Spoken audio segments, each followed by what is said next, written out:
a hacer una pequeña oración porque vamos a pasar ya directamente a la palabra y me gustaría que a partir ya de estos momentos prestáramos suma atención a lo que en esta tarde, pues en fin, el Señor tiene que decirnos y podamos recibir la palabra idónea para la vida de todos y cada uno de nosotros que estamos aquí. Él conoce tu corazón, tu necesidad, lo que estás pasando, lo que vas a pasar, todo está bajo el control del Señor, nada ocurre por casualidad.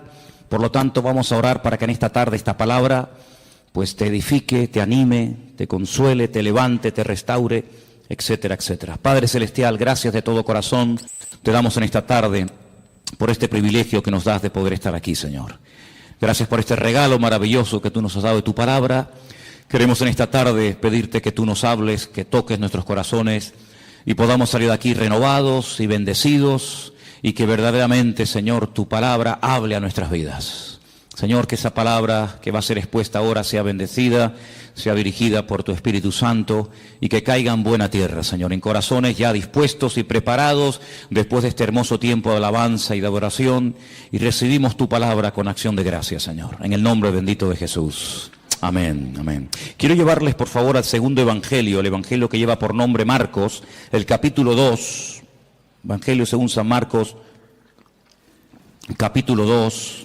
Vamos a leer este pasaje muy conocido, pero yo creo que nos va a venir muy bien a todos. Como dicen los hermanos de Filadelfia, nos va a hacer mucho bien, Por lo menos eso es lo que hemos pedido al Señor y confiamos que así sea. En Marcos capítulo 2, a partir del versículo 1 en adelante, dice que Jesús entró otra vez en Capernaum. Capernaum, Cafer en hebreo significa pueblo, Naún es el lugar o es el nombre del profeta Naún. Así que Jesús utilizó durante algunos años de su ministerio el pueblo de Capernaum, el pueblo donde había nacido y criado, se había criado el profeta Naún, como cuartel general. Y allí estando en Capernaum, después de algunos días, se oyó que estaba en casa. Lo más probable es que estuviera en casa de Simón Pedro, que vivía justamente allí también en esa ciudad. Y dice que inmediatamente se juntaron muchos, de manera que ya no cabían ni aún a la puerta. Les predicaba la palabra. Versículo 3 dice: entonces vinieron a él unos trayendo a un paralítico que era cargado por 4. Esto es una opinión personal, pero para cargar un paralítico no hace falta 4 personas, con 2 se puede llevar perfectamente. Probablemente el hombre llevaría tanto tiempo acostado que ya el hombre estaba un poquito ya pasado de peso, ¿no? Y entonces hacía falta 4 personas. Es una opinión personal, simplemente, no tiene mayor importancia.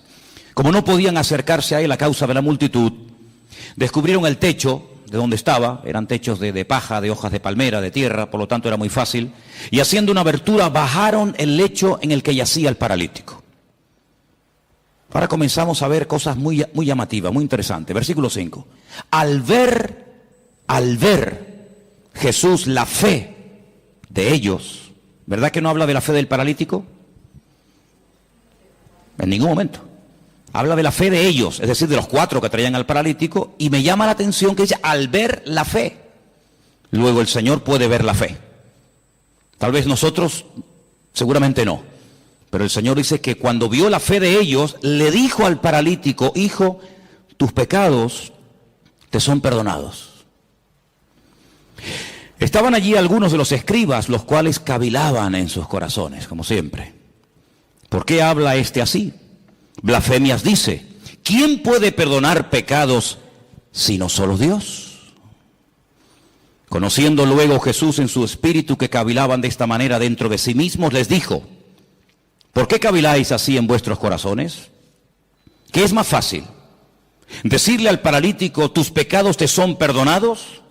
¿O decirle, levántate, toma tu lecho y anda? Ustedes sabrán que es más fácil, ¿no? Si una cosa o lo otro. Pues para que sepáis que el Hijo del Hombre tiene potestad, ha recibido autoridad en la tierra, para perdonar pecados, le dijo al paralítico: a ti te digo, levántate, toma tu lecho y vete a tu casa. Entonces él se levantó enseguida y tomando su lecho salió delante de todos, de manera que todos se asombraron y glorificaron a Dios diciendo: nunca hemos visto tal cosa. ¿Cuántos dicen amén? Amén. Qué bueno.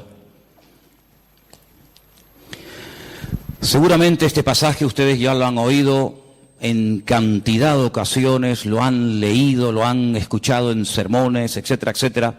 Pero en esta tarde le vamos a dar un enfoque diferente. Porque para entender ciertas y determinadas cosas que Cristo hacía y decía, hay que hacer un esfuerzo y volver a su época. ¿Cómo pensaba la gente? ¿Qué estilo de vida llevaban? ¿Cuáles eran sus tradiciones, sus leyendas, sus costumbres? Y entonces vamos a entender mucho más lo que el Señor dice en este pasaje y lo que a continuación también hace. Primeramente vemos a 4 personas que no se desaniman ante los obstáculos, personas con una iniciativa tremenda, la fe que les motiva es imparable, y cuando llegan a la casa donde está el Señor predicando, al ver que no pueden entrar, no se derrumban, no se vienen abajo, no dicen, bueno, venimos otro día, hoy hay demasiada gente, es imposible llegar hasta donde está el Maestro, mañana volvemos, sino todo lo contrario. Vemos que la fe nos motiva a seguir adelante, a pesar de los obstáculos, a pesar de las dificultades. La fe es el motor que mueve nuestra vida, nuestras acciones, nuestras palabras, nuestros pensamientos. Y esta gente sube a lo alto del terrado, y dice la palabra de Dios, como hemos leído, que hacen un agujero en el techo, y descienden a este hombre hasta llegar hasta donde está el Señor. Luego vemos que la fe es el ingrediente indispensable para que tú y yo no nos vengamos abajo en momentos de dificultades en la vida. La fe es el elemento indispensable y más que nunca en estos tiempos para que nuestra vida siga adelante y no se frene ante los obstáculos que van a aparecer sí o sí. Por eso una de las razones por las cuales el Señor nos dio la fe, no solamente es para que inicialmente le conociéramos y tuviéramos un encuentro y una experiencia personal con Él, sino que la fe también nos ayuda a mantenernos, no solamente a alcanzar la salvación a través de Cristo, de sus méritos, sino para que haya una vida de mantenimiento y de proceso y de acceso continuo a las bendiciones del Señor. Vemos que la fe no detuvo a esta gente, sino que la fe les ayuda a vencer obstáculos. Probablemente si no hubieran tenido fe hubieran dicho, vámonos, ¿qué hacemos aquí? Nunca nos va a atender, siempre está ocupado, siempre está rodeado de gente, incluso puede ser que hasta más necesitadas que nosotros. Sin embargo, la fe es algo maravilloso porque nos ayuda a vencer el desánimo, la indiferencia, la apatía, el bueno, otro día vengo.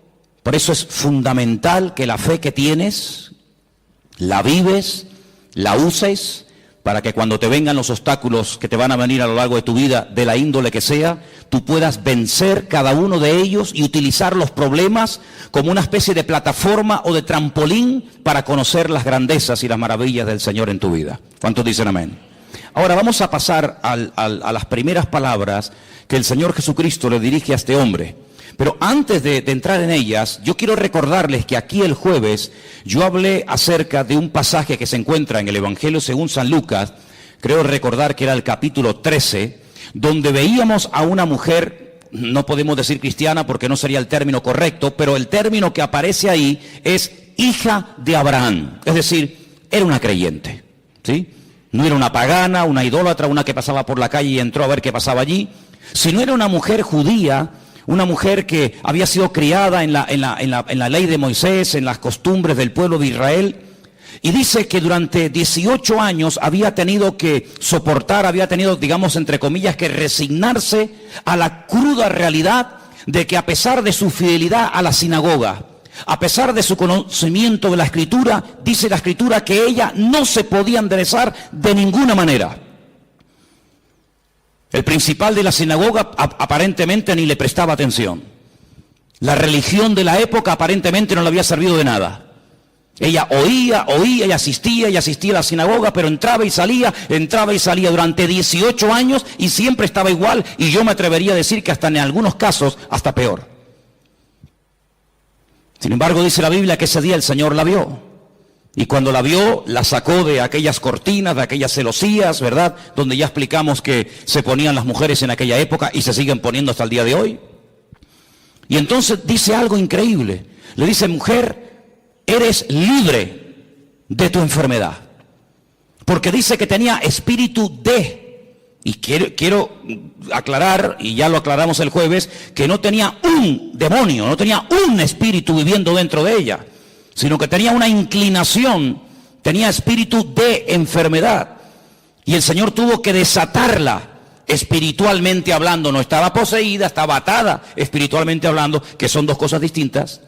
Y dice la Biblia, yo he hecho hoy en el mundo espiritual lo que ustedes hacen todos los días cuando desatan a vuestras bestias, a vuestros mulos, ovejas, camellos o lo que sea, y lo lleváis a beber y luego volvéis, y cuando lo traéis lo volvéis a atar. Luego lo mismo que vosotros hacéis en lo físico, yo lo acabo de hacer en lo espiritual en esta mujer. Y la evidencia de que ahora está desatada, la evidencia de que ahora es libre, es que se puede enderezar.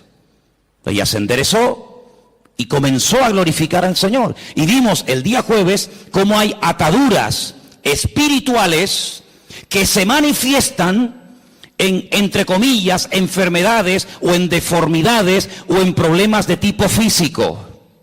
Esta mujer no tenía problemas de artrosis. Esta mujer no tenía la columna torcida, no tenía una escoliosis. Esta mujer tenía un problema de tipo espiritual que se manifestaba y se podía ver, se hacía visible por una curvatura exagerada. Y dice Lucas, que es el médico, que bajo ninguna manera esta mujer se podía enderezar. Luego hay ataduras invisibles que se manifiestan de una forma visible. En este caso, lo que tenía por dentro se manifestaba por fuera. Pero en esta porción, en este capítulo que hemos leído, vamos a ver cómo una persona mentalmente puede estar también atada. En aquellos días, la filosofía de vida era la siguiente: enfermedad, persona enferma, significa que esa persona está en pecado. Porque si no estuviera cometiendo un pecado, la enfermedad no podría tener ningún lugar, ninguna cabida en la vida de esa persona. Fijaros hasta dónde se llegaba. Claro que antes de la caída del hombre, la enfermedad no existía. La enfermedad vino a consecuencia de la desobediencia, de la rebelión del hombre. Pero no necesariamente toda persona creyente en la actualidad que está enferma, necesariamente está cometiendo un pecado. Porque esa filosofía de vida lo único que trae es condenación. Y donde hay condenación, Dios no está, porque Dios nos libra de toda condenación. Por lo tanto, en aquellos tiempos, cuando una persona estaba sana, casi rayaba el orgullo, porque decía, estoy sano, porque soy justo, porque diezmo, porque oro, porque ayuno, porque soy buena persona, pero no tanto porque Dios tiene misericordia de mi vida y me da salud, sino porque yo por mis méritos casi he llegado a merecerme la salud que tengo. Por el contrario, cuando una persona estaba enferma, automáticamente se le señalaba con el dedo y se decía, ¿ves? Este hombre tiene que estar cometiendo un pecado terrible en su vida y Dios está enfadado con él, y la forma de manifestar que está enfadado es mandándole una enfermedad. Ahora podéis entender el pasaje de Juan capítulo 9, lo habéis leído, ¿verdad? Donde dice la Biblia que los discípulos pasan por un camino y se encuentran a un hombre que es ciego. Y la pregunta que le hacen los discípulos al Señor, ¿cuál es? Señor, ¿quién pecó? ¿Este o sus padres para que este hombre haya nacido ciego? ¿Os dais cuenta cómo ellos toda enfermedad que la persona estuviera pasando en ese momento la relacionaban directamente, causa y efecto, con un pecado que la persona estaba cometiendo? Los rabinos decían en aquella época que hasta que todos los pecados de la persona no fueran perdonados, nunca podría ser libre de cualquier enfermedad que tuviera. Ahora, con esta información, volvamos al pasaje. El hombre lo descuelgan por el techo, y cuando lo presentan delante del Señor, el Señor en ese momento, aunque lo pueda hacer y ahora lo veremos, en ese momento no dice, hijo, a ti te digo, yo tus pecados. Eso no está diciendo el Señor. Eso es lo que muchas veces se ha dicho. Eso es lo que muchas veces se ha predicado, que en ese momento el Señor Jesucristo le está perdonando los pecados al hombre. Pero es que eso no dice la Escritura. Lo que la Escritura dice es lo siguiente: al ver Jesús la fe de ellos, versículo 5, le dijo al paralítico, hijo, que tus pecados ya han sido perdonados. No es que yo en este momento te los perdono, ¿me entendéis? Hijo, que estás siendo esclavo de una mala información, de una mala enseñanza que te han dado, y yo te digo que tus pecados ya han sido perdonados. Claro, automáticamente los que estaban allí, Parece que había venido como una especie de un comando, ¿no?, del Sanedrín de Jerusalén para pillar al Señor siempre en el más mínimo fallo. Automáticamente comienzan a cavilar y tenían razón. Solamente Dios puede perdonar pecados, nadie puede perdonar los pecados. Pero si os dais cuenta, Jesús no está diciendo en ese momento, a ti yo te perdono los pecados, sino que le transmite la información del Padre, diciéndole, hijo, que tus pecados ya han sido perdonados. Por lo tanto, esta enfermedad no es consecuencia directa de un pecado que no ha sido perdonado en tu vida. Fijaros hasta qué punto esto estaba interiorizado, enraizado en la cultura de la época, que si ustedes vienen conmigo un momentito al Antiguo Testamento, a 2 de Samuel capítulo 12, ahora vamos a volver aquí, pero en 2 de Samuel capítulo 12, cuando el profeta Natán llega al palacio del rey David a decirle, a amonestarle acerca del pecado que ha estado cometiendo, si ustedes leen todo el capítulo 12, no nos da tiempo de leerlo ahora, pero leerlo por favor al llegar a casa, 2 de Samuel capítulo 12, en el versículo 13, cuando el profeta Natán le amonesta al rey David, él dice en el versículo 13, entonces David le dice al profeta Natán, he pecado contra el Señor, he pecado contra Dios. Pero Natán le dijo, pero también el Señor ha redimido tu pecado, ¿y qué añade? No morirás. Es decir, la consecuencia de que Dios te ha perdonado es que no has muerto. Porque si hubieras muerto, es la evidencia de que Dios no te perdonó. Fijaros la profundidad de esto, hermanos. Dios te ha perdonado.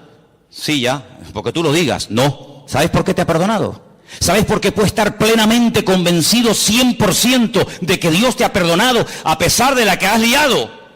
¿Cuál? Que no morirás. Ay, amigo. Ahora cuando vamos al Nuevo Testamento y nos encontramos con esta historia que estamos analizando en esta tarde, nos encontramos que el Señor Jesucristo le dice a este pobre hombre, este pobre paralítico, tus pecados han sido perdonados. Por lo tanto, no tienes que estar atado mentalmente. Aquella estaba atada espiritualmente. Este tiene ataduras mentales porque cree que su enfermedad es una consecuencia de un pecado que está cometiendo. Por lo tanto, el hombre ni siquiera se atreve a dirigirle ni una sola palabra al Señor. No le pide nada, ni clemencia, ni misericordia, ni nada.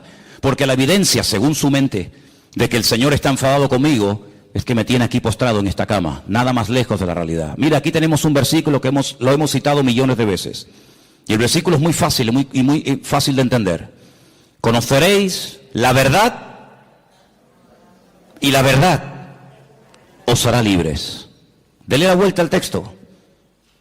En vez de creer en la verdad que trae libertad a tu vida, cree en una mentira y serás la persona más esclava y la persona más deprimida y la persona más amargada de todo el planeta Tierra. Porque así como la verdad liberta, la mentira esclaviza y ata. Este hombre estaba atado mentalmente. Claro, ¿qué rabino le iba a decir en su época? Tus pecados han sido perdonados. Pero si han sido perdonados, ¿por qué sigo enfermo? Bueno, ¿cuál es la evidencia?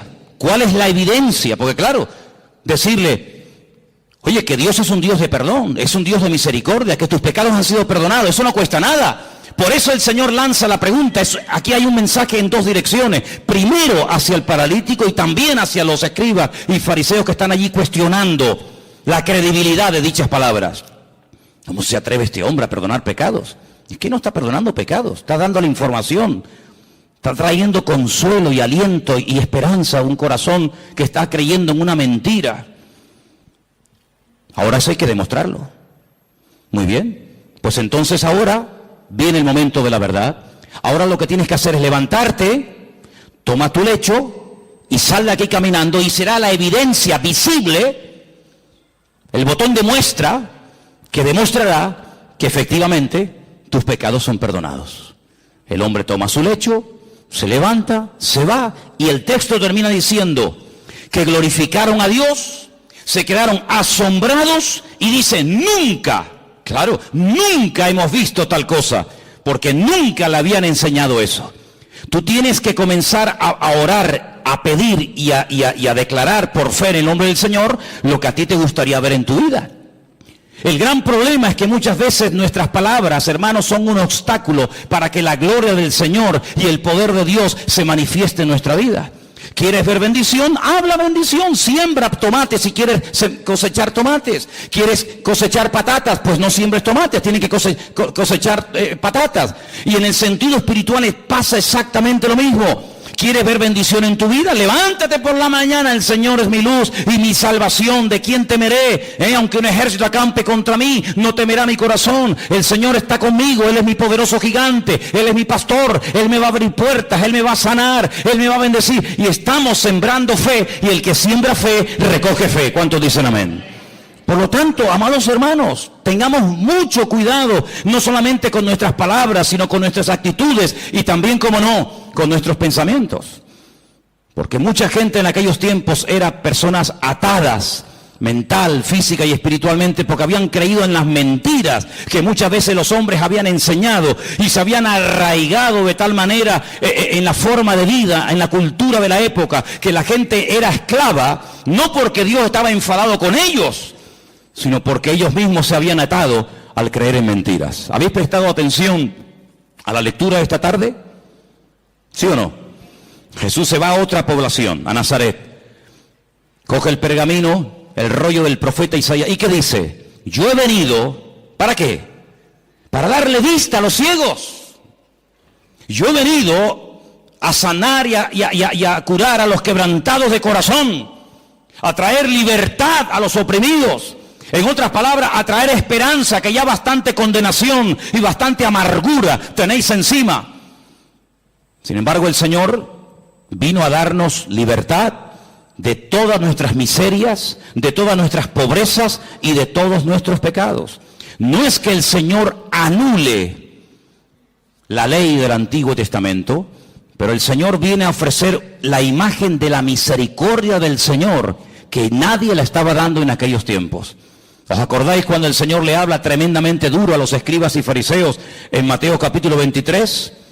Si diezmáis esto, diezmáis lo otro, oráis, recorréis tierra y mar para ganar un prosélito y hacéis, pero os habéis olvidado de lo más importante, misericordia quiero y no sacrificio. Sois capaces de hacer sacrificios, de caminar, de sudar, de patear por aquí, subir montañas, hablar con este, hablar con el otro, de ayunar días y días, de diezmar las semillas, de colar esto, de colar lo otro. Y lo más importante, que es la misericordia. Pero ¿cómo van a aplicar misericordia si ellos no conocen a un Dios de misericordia? Hay gente, no sé qué concepto de Dios tiene, pero el concepto que tenemos que tener en el día de hoy de nuestro Dios es que nuestro Dios es un Dios de amor y para siempre su fidelidad, y es un Dios misericordioso. ¿Cuántos dicen amén? No es que pasa por alto el pecado, pero es un Dios que quiere perdonar, se goza en perdonar. Ahora, la Biblia nos enseña que cuando, por ejemplo, el rey David pecó y desobedeció contra el Señor, ya no mataba en la proporción en la que lo hacía al principio, sino que ya obtenía victorias, pero no en la medida que las hacía al principio. Ya mataba de 1000 en 1000, en vez de 10.000 en 10.000 como al principio. Es decir, hubo un decrecimiento, menguó en la gracia del Señor en su vida. Necesitaba una restauración interior. Y entonces, ¿cómo le vino esa restauración? Bueno, yo siempre he dicho que sin confrontación no se produce un cambio interior. Tiene que haber un momento en el que el Señor nos confronta, el Señor señala, dice, tu pecado, tu problema es este. En ese momento tenemos dos opciones: optar por el camino del medio, hacernos el loco como que no hemos hecho nada malo; optar por un camino que consiste en amargarme, en deprimirme, en condenarme; o escoger el camino correcto y verdadero, que es el de la misericordia del Señor.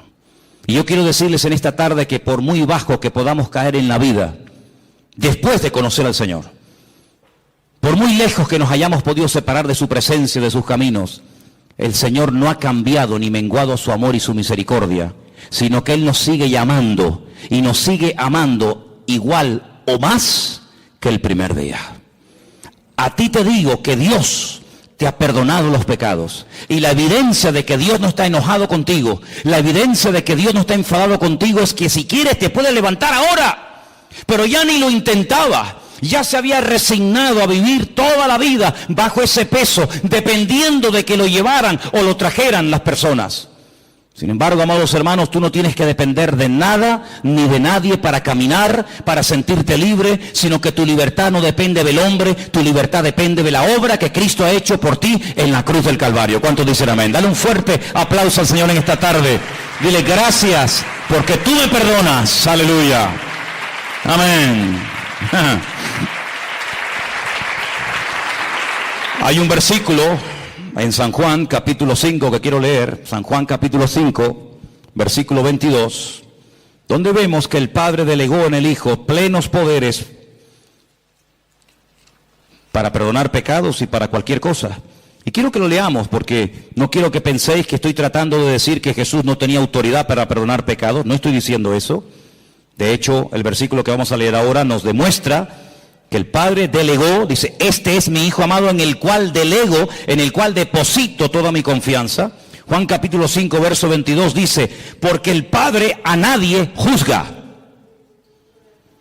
Pero sigue diciendo el versículo, sino que todo el juicio, ¿qué dice? Se lo dio al Hijo. Es decir, que a través del Hijo, Dios imparte justicia y a través del Hijo, Dios imparte misericordia. ¿Os acordáis cuando el Señor estaba un día y de repente lo rodearon un montón de religiosos que estaban dispuestos a apedrear, a lapidar públicamente a una mujer que dice que había sido sorprendida en el mismo acto? Que es curioso, porque si la habían sorprendido en el mismo acto, ¿dónde estaba el otro? Curioso que nada más traen a uno.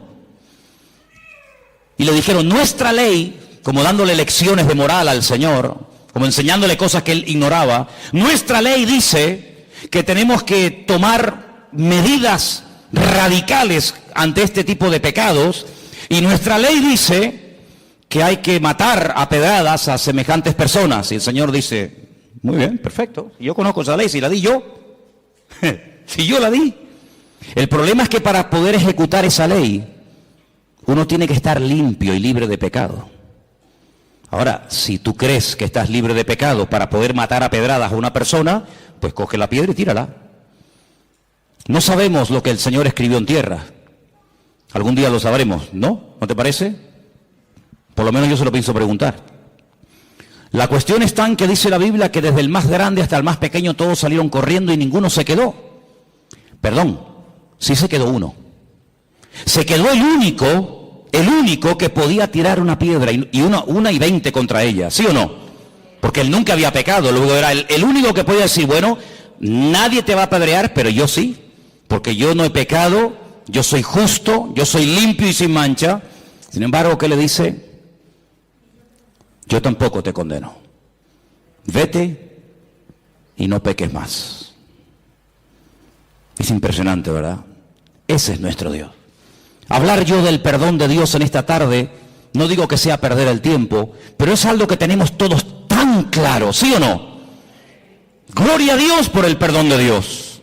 Gloria al Señor que vemos que perdona al ladrón en la cruz sin haber hecho ningún mérito para ser perdonado. Gloria a Dios que perdona a la mujer adúltera que según la ley de la Torá de Moisés merecía la muerte. Gloria a Dios que perdonó a Pedro a pesar de que le le traicionó o le negó. Ponle el adjetivo que quieras. Gloria a Dios que no hay pecado que Dios no pueda perdonar. Hablar del perdón de Dios, hermano, para nosotros no es una predicación, es una realidad. Es algo que hemos experimentado. Todos los que estamos aquí, o la inmensa mayoría, sabemos que el Señor, tanto antes como después de haberle conocido, nos ha tenido que perdonar muchas veces, ¿sí o no? Porque claro, siempre cuando hablamos de perdón y de misericordia, parece que tenemos que volver a nuestra vida anterior a conocerla al Señor. No, yo no hablo de esa, yo hablo después de haberle conocido. O es que después de haberle conocido no hemos roto nada. Es que después de haberle conocido no hemos caído, tropezado y pecado. ¿Hay alguno aquí así? Porque antes pecábamos por ignorancia, pero ya después de conocerla a Él, pecamos sabiendo que a nuestro Dios le ofendía el pecado y lo hemos hecho igualmente. Y el Señor nos ha perdonado. Y la evidencia de que nos ha perdonado es que estamos vivos. Pero yo no quiero hablar del perdón de Dios, porque ya lo sabéis. Yo quiero hablar acerca de si ahora nosotros vamos a perdonar nuestras ofensas a aquellos que nos han hecho daño. Hay muchas formas de matar a una persona. Dicen que En algunas tribus se ha practicado y se practica en la actualidad algo que se llama el ostracismo. El ostracismo consiste en no dirigirle la palabra a una persona. En una tribu, cuando alguien cometía un delito, un pecado, un error contra la tribu, pues lo dejaban vivir en la tribu, pero nadie podía hablarle, nadie podía saludarlo, no había ningún contacto físico, ni palabras, ni conversaciones, ni buenos días, ni buenas tardes, ni nada, ni por ahí te pudras. Cuenta la historia, hay muchos casos en la historia de personas que morían de pena, de tristeza. Incluso cuentan algunos casos en algunas tribus que la gente iba y se despeñaba, se lanzaba, optaba por el suicidio, porque era tan grande la carga continua y permanente, y encima te lo recordaban cada 10 minutos o cada 5 minutos que la gente optaba por quitarse la vida. Cuando vamos al Nuevo Testamento encontramos la famosa oración modelo del Padre Nuestro, que en cierta medida, si conocéis lo que era el año de jubileo, está basado en eso. Cada 7 años y luego cada 50 años se tenían que perdonar las deudas. ¿Conocéis, verdad? Algunos dicen, algunos historiadores, algunos expertos en escritura, dicen que el Señor Jesucristo, cuando leyó la escritura en Nazaret, que se leyó esta tarde aquí, estaban celebrando el año de jubileo, pero ya nadie ponía en práctica lo de dar libertad a los cautivos, que era dar libertad a los esclavos, perdonar las deudas, devolver las tierras a sus dueños originales. Pero ¿qué dice el Padre Nuestro? Perdónanos como nosotros también perdonamos a nuestros deudores. Es decir, lo mismo que hemos recibido es lo mismo que tenemos que devolver. El Señor da una parábola diciendo, había un hombre que le debía una fortuna a otro hombre que jamás le había podido pagar, ni le iba a pagar en el futuro. Y todo fue perdonado en un instante porque él pidió misericordia, él pidió clemencia y le perdonaron todo. Y este mismo hombre, con ese perdón, con ese alivio de no deberle nada a nadie, sale a la calle y se encuentra con uno y lo agarra por el cuello y le obliga a que le pague una deuda insignificante. Y el Señor, que le perdonó la gran deuda, le dice, ¿cómo es posible que hayas sido tan mezquino? ¿Cómo es posible que seas tan duro cuando tú me debías mucho más a mí y yo te perdoné todo? ¿No debías tú salir y hacer exactamente lo mismo? Es decir, hermano, aquí recibimos misericordia, ¿pero para qué? ¿Para sentirnos bien y dormir tranquilos y seguir la vida? No, no solamente para eso, sino que recibimos misericordia para que podamos dar y hacer misericordia al que nos ha ofendido. Porque ¿qué es misericordia? Hablando de todo un poco. ¿Qué es misericordia? Habrá que definir el término para saber de qué estamos hablando. Misericordia, así claramente, es tratar a una persona mejor de lo que se merece. Ni más ni menos. La Biblia dice, si saludáis a los que os saludan, ¿qué recompensa tendréis? Si amáis a los que os aman, ahí no hay nada, digamos, de extraordinario. El Señor viene en el Nuevo Testamento, con el nuevo pacto, con la irrupción de su persona en el reino, con el reino de Dios. ¿Qué nos enseña? A ir más allá de la letra, a ir más allá de la obligación moral, de decir, bueno, he hecho esto, punto. No, a ir hasta la segunda milla. Señor, ¿y cuántas veces perdona? A ver, porque habrá un límite en todo esto, ¿no? O tengo que estar siempre perdonando, como si yo fuera un tonto. Y el Señor, ¿qué le dijo? Como diciendo, un número infinitamente de veces. Imaginemos por un instante que Dios a nosotros nos va a perdonar un número determinado de veces. 30 veces, 40, 50, pon el número que quieras. Al llegar a ese número, toda ofensa, todo pecado, toda caída, todo tropiezo, todo mal pensamiento, toda mala palabra, toda mala acción no puede quedar perdonado porque ya ha llegado el cupo, ya has completado el cupo. ¿Se imaginan lo terrible que tendría que ser vivir la vida cristiana con esa presión, con esa amargura como este hombre? Qué alivio tan grande cuando el Señor le dijo a este hombre que tus pecados ya han sido perdonados, que no tienes que estar bajo esa condenación, que Dios perdona. Y además tengo una noticia buenísima para todos nosotros. Que el único que en esta vida perdona y además olvida es nuestro Dios. ¡Wow! Perdona y olvida. Nosotros no podemos olvidar, pero sí podemos hacer de la herida un punto fuerte y aprender que en la herida, cuando el soldado cae y es restablecido, el soldado se levanta con mayor fuerza porque ha visto en su vida la mano y el perdón de Dios. ¿Y saben quién es la persona que más ama? Según la Biblia, la persona que más perdona. Dice, al que mucho ama, mucho se le perdona. Al que poco ama, poco perdonado eres. Es decir, que la esencia de Dios es un Dios de perdón.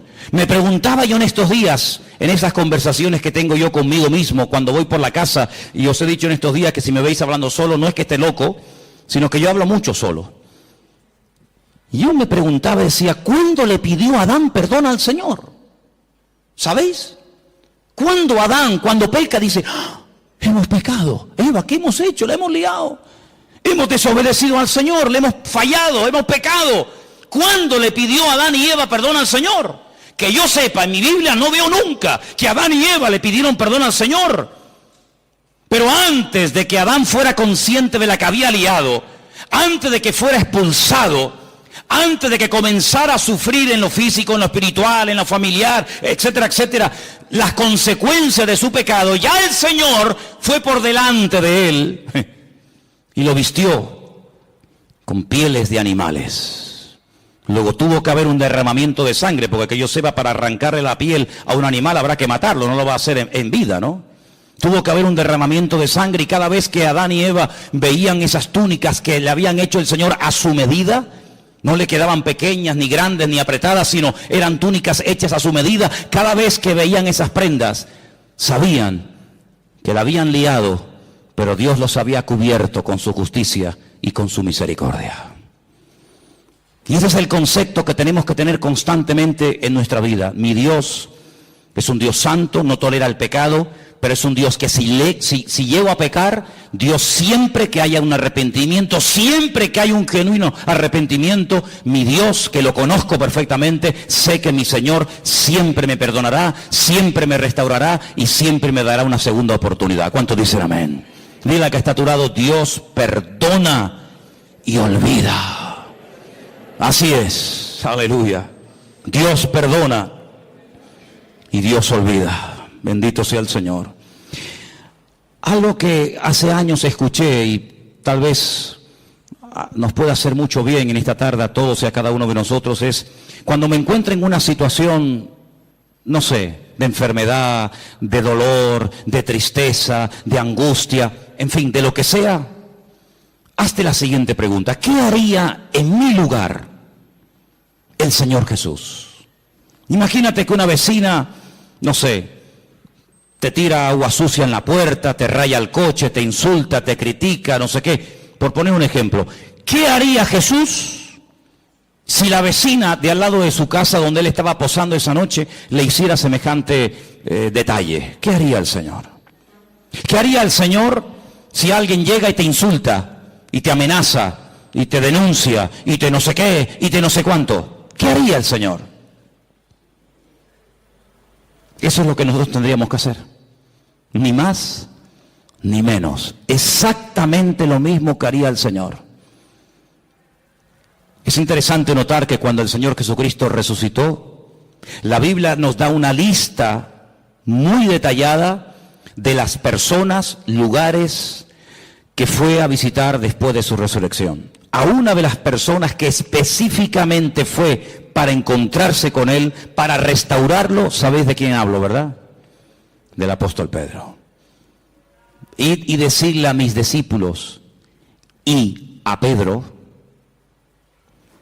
y el Señor Jesucristo se va desde Jerusalén, lugar donde había sido muerto, crucificado y resucitado, recorre prácticamente todo el país y se va justo al mar de Galilea, donde allí estaba Pedro, volviendo otra vez a las andadas, volviendo otra vez a la pesca, contagiando con su desánimo y con su decisión a otros discípulos para volver a la pesca, cuando tenían que tener clarísimo que ya por ahí no iban los tiros, pero allí se va el Señor.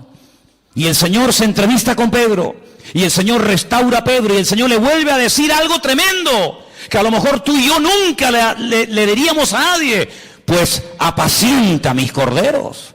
Y alguien podría objetar y decir: pero Señor, pero si cuando te vio hacer milagros, cuando te vio caminar por encima de las aguas, cuando te vio multiplicar panes y peces, la lió y dijo que no te conocía, ahora que te vas, le vas a delegar a él la responsabilidad, y como a uno de nosotros, de atender ovejas, de atender gente nueva, de pastorear iglesia, de difundir el evangelio. Pero Señor, ¿no te das cuenta que de este hombre nadie se puede fiar?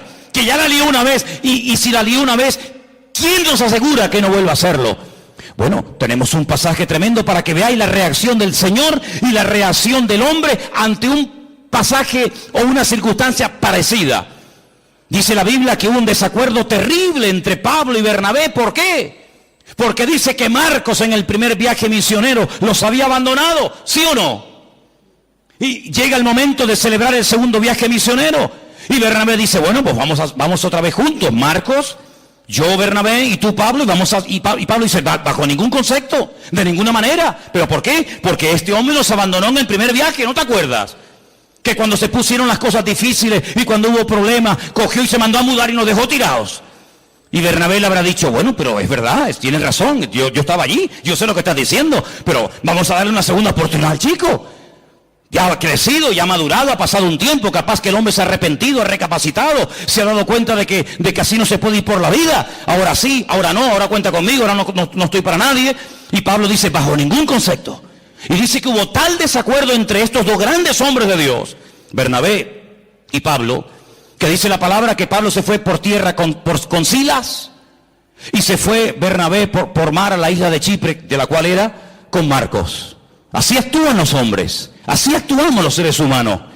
Como dicen algunos, el que la hace la paga, ¿verdad? Ni perdono ni olvido, dicen otros. Terrible. Sin embargo, el Señor Jesucristo llega a Galilea y podía haberse reunido con Juan, con Santiago, con Tomás, con Felipe, etcétera, y decir, bueno, Pedro, tú me dijiste que no me conocías, tú blasfemaste, tú dijiste que no querías saber nada de mí, por lo tanto, déjanos en paz, vete con los tuyos, que yo tengo a mi gremio. No.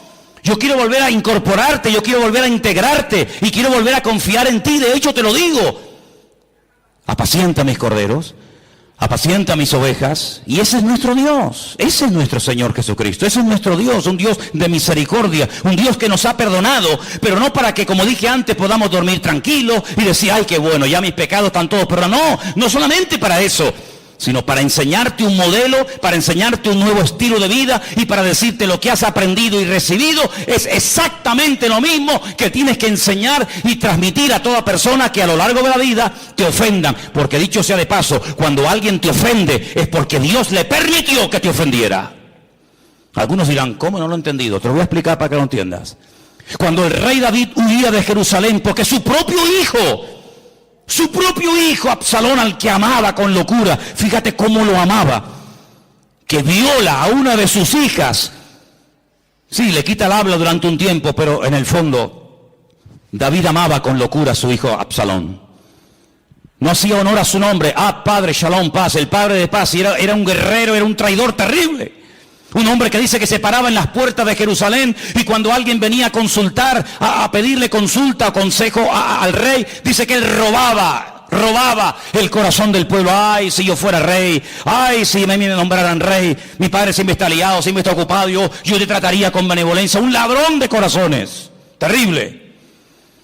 La palabra del Señor nos enseña que quería matar a su propio padre. ¿Qué hace David? Sí, van a ir al campo a buscarlo, van a ir a por él, pero por favor, tener misericordia de mi hijo, No me le hagáis daño, no me lo matéis. No le hicieron caso, todos sabemos, ¿verdad? El resto de la historia. Pero cuando David salía huyendo descalzo y llorando, subiendo la cuesta del Monte de los Olivos, como dice en el Antiguo Testamento, dice que le salió en el camino un hombre tirándole piedras, escupiéndole, maldiciéndole. Hombre sanguinario, eso te pasa porque has derramado sangre inocente. Y le está recordando ¿qué? Le está recordando la muerte de Urías. No es que mató al gigante Goliat, ese día lo aplaudieron, pero le están echando en cara todos los pecados que había cometido.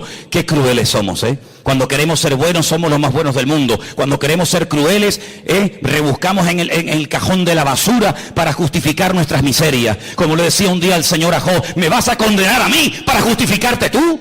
Es increíble, ¿verdad? Cuando queremos justificarnos y salir por la vida de bueno, buscamos todas las miserias de todo el mundo. Y mira fulano, y mira lo que hizo, y mira lo que dijo, y mira lo que y el Señor dice, todo lo que te hagan a ti son pajitas, pero todo lo que tú tienes son vigas dentro de tu propio ojo, querido. Y dice la Biblia que cuando aquel hombre comenzó a maldecir y a tirar piedras contra el rey David, un soldado le dijo, mi señor, ¿me das permiso para que vaya y arremeta contra ese hombre y lo mate y lo deje seco en el sitio? Y le dijo, no levantes la mano contra él, porque si me está hoy maldiciendo y me está tirando piedras y se está portando así de mal conmigo, es porque mi Dios se lo ha permitido. Porque mi Dios es el que somete a los enemigos más grandes y poderosos que yo bajo la planta de mis pies. Pero la Biblia dice que hay tiempos en la vida para reír. Cuando sea tiempo de reír, mátate de la risa, disfruta. Pero cuando sea tiempo de llorar, no quieras reír, porque si es tiempo de llorar, como dice la Biblia, llora todo lo que puede, porque por cada lágrima que salga de tu corazón, el Señor trae una restauración y trae algo nuevo, una bendición nueva para tu vida. Así que si hoy es tiempo de humillación, hoy es tiempo de huir, hoy es tiempo de sufrir, de llorar, ¡gloria a Dios! Y llegó el momento cuando David volvió, y ese mismo que se le había aparecido en el camino para matarlo, para humillarlo, fue el primero que fue a darle la bienvenida diciendo: Rey David, perdóname, lo siento, se me fue la olla, no sé lo que me pasó aquel día. Y David le dice: tranquilo, no te preocupes, venga, vete para casa, que aquí no ha pasado nada. ¿Te das cuenta, hermano? Esto no es fácil, esto no se aprende tocando un botón ni leyendo un libro. Esto es una lección que tendremos toda la vida para aprenderla. Pero cuanto antes la aprendamos, antes vamos a crecer y antes vamos a madurar. Y estamos viviendo en unos tiempos donde Dios está poniendo a prueba el corazón de los hijos de Dios. Apocalipsis capítulo 3 dice que por cuanto hemos sido fieles y no hemos negado su palabra, el Señor nos guardará de la hora de prueba. Escuchen bien, de la hora de prueba que ha de venir sobre todos los habitantes de la tierra. Y dice por ahí otro texto, y lo conocéis, que el juicio tiene que comenzar primeramente, ¿por dónde? Por la casa de Dios. Dios tiene que comenzar a limpiar nuestras miserias. ¿Hay alguien aquí que pueda levantar su mano y decir: yo nunca he tenido problemas con la pornografía, yo nunca he tenido problemas con la crítica, yo nunca he tenido problemas con la soberbia, yo nunca... Por favor, cuerpo a tierra todo el mundo.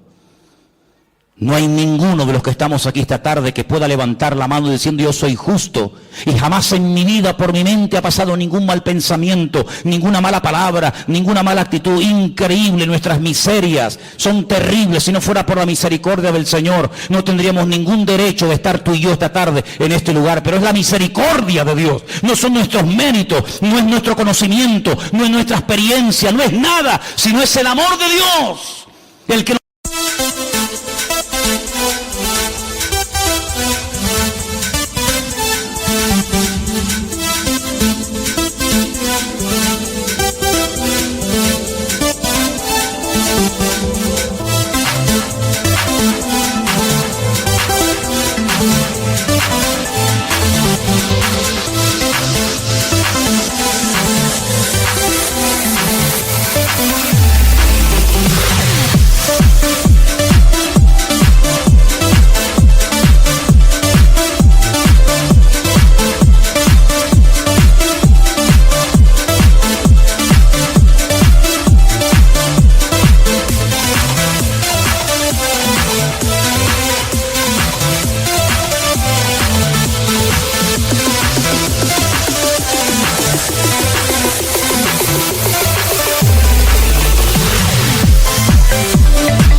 permite estar aquí, a ti y a mí. Y si no fuera por el amor de Dios, nos barrería un plumazo a todos y a cada uno de nosotros. Por lo tanto, amados hermanos, vamos a aplicar lo que el Señor aplicó en nuestra vida, que nos hizo tanto bien, y fue perdonarnos y aceptarnos tal y como somos. ¿Y cuándo viene el cambio? Pues poco a poco, o hemos cambiado ya radicalmente, ya no hay nada en nuestra vida.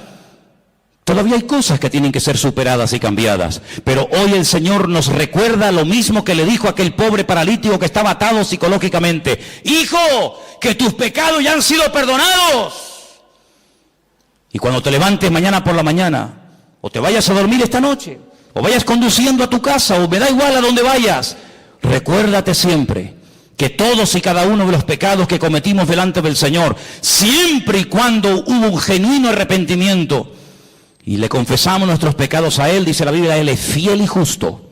Él es fiel y justo para perdonarnos de todo pecado, y la sangre de Jesucristo, su Hijo amado, nos limpia de todo pecado. ¿Cuántos dicen amén? Cierra tus ojos ahí donde estás.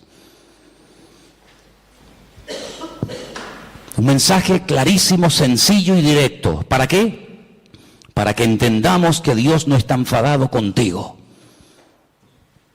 Para que entendamos que Dios es un Dios de amor. ¿Sabes contra quién se enfadó? ¿Sabes a quién abandonó? ¿Sabes sobre qué cargó tu pecado y el mío, el Señor, el Dios Todopoderoso? Sobre su Hijo Jesucristo. Con Él se ensañó. Dios mío, ¿por qué me has desamparado? Contra Él el Padre se ensañó, lo dejó solo en la cruz. Permitió que lo escupieran, que lo coronaran con corona de espinas, que lo flagelaran vilmente, cruelmente, hasta la extenuación, que lo clavaran de pies y de manos, que se...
Era más solo que la una. Cuando los miles y miles de enfermos, cojos, mudos, paralíticos, ciegos, endemoniados, ninguno salió en su defensa. Cuando iban a llevar a los crucificados al madero, iba adelante una persona con un pequeño cartel, una pequeña sentencia. En este caso dice la Escritura que, fíjate tú, lo escribieron en 3 idiomas por si alguien no sabía lo que estaban allí escribiendo, para que todo el mundo sepa que la causa por la que le están matando es porque dijo que Él es el Rey de los judíos. En griego, para que todos los filósofos estoicos, epicúreos y sabios de la época sepan la causa de su muerte. En latín, para que todos los romanos, sin misericordia, sin clemencia, sepan que matar a un hombre porque se autoproclamó Rey de los judíos es una locura, es la mayor injusticia de toda la humanidad. En hebreo, sí, para que Anás, Caifás, los escribas, los fariseos, los saduceos y todos los religiosos de Jerusalén supieran que no había sido por asesinato, por adulterio, por fornicación, por robo, sino había sido porque había declarado: yo he venido para ser rey de Israel y del mundo entero. Iban delante de Él con ese epitafio, iban delante de Él con ese cartelito, para ver si alguien entre el público era capaz de parar la comitiva y decir: alto, alto, un momento, no lo llevéis a la cruz. A mí me sanó el Señor. Yo soy Bartimeo. Yo lo conocí a Él en Jericó, y cuando yo le pedí: Jesús, Hijo de David, ten misericordia de mí, Él se paró y me sanó. No lo llevéis a la cruz. Podía haber salido Lázaro, su amigo, aquel que estuvo muerto y resucitó. Yo estuve muerto, yo sé cómo sabe la muerte, yo sé cómo sabe la oscuridad de la tumba, pero oí mi voz, oí su voz: Lázaro, y salí fuera. Tampoco estaba. Podía haber salido aquella mujer con flujo de sangre, que se detuvo en el camino y al instante, al tocarlo, su flujo de sangre se secó. Podía haber aparecido el endemoniado gadareno. 2000 demonios vivieron dentro de su cuerpo y los echó a todos, y fue libre y volvió a su juicio cabal, y le dijo: vete y cuéntale a los tuyos cuán grandes cosas el Señor ha hecho contigo. Tampoco estaba. Podía haber venido el paralítico de Betesda, estaba al lado. 38 años tirado en el estanque de Betesda, y vino Él y en segundos me sanó. Tampoco estaba. Podía haber venido la mujer encorvada, era una sinagoga en Jerusalén. 18 años encorvada estuve, y ahora puedo glorificar al Señor. Probó la soledad, la angustia, para que tú y yo no tuviéramos que probar esa sensación de la vida. Él se sintió solo para que tú siempre te sientas acompañado. Él sufrió para que tú disfrutes de la vida. Él murió para que tú vivas. Él derramó su sangre para que tú no mueras. Viviré y no moriré, dice el Salmo. Viviré y no moriré. Y en esta tarde quiero que te sientas limpio y perdonado por la sangre preciosa de Jesucristo, el Cordero de Dios. Vete y no peques más, para que no te venga una cosa peor, le dijo tal vez a una mujer. Qué tremendo, ¿verdad? Vete y no peques más. El Señor nos dice hoy a nosotros: venid a mí, los trabajados y cargados, que yo, solamente yo, os traeré descanso. El famoso Shabbat, el reposo, yo lo traeré a vuestros corazones. Cuando vengáis a mí humillados y arrepentidos, yo os levantaré, restauraré vuestra vida y cambiaré vuestro lamento en baile. Y podrás seguir caminando y recordar al mirarte esa herida cicatrizada que yo un día te perdoné y te sané, para que tú vayas y hagas lo mismo con todo aquel que te encuentres en el camino de la vida. Bendito sea el nombre del Señor. Dios es un Dios de perdón, es un Dios de misericordia. Y hoy nos dice el Señor a nosotros como cristianos, como hijos y como hijas de Él: misericordia quiero y no sacrificios.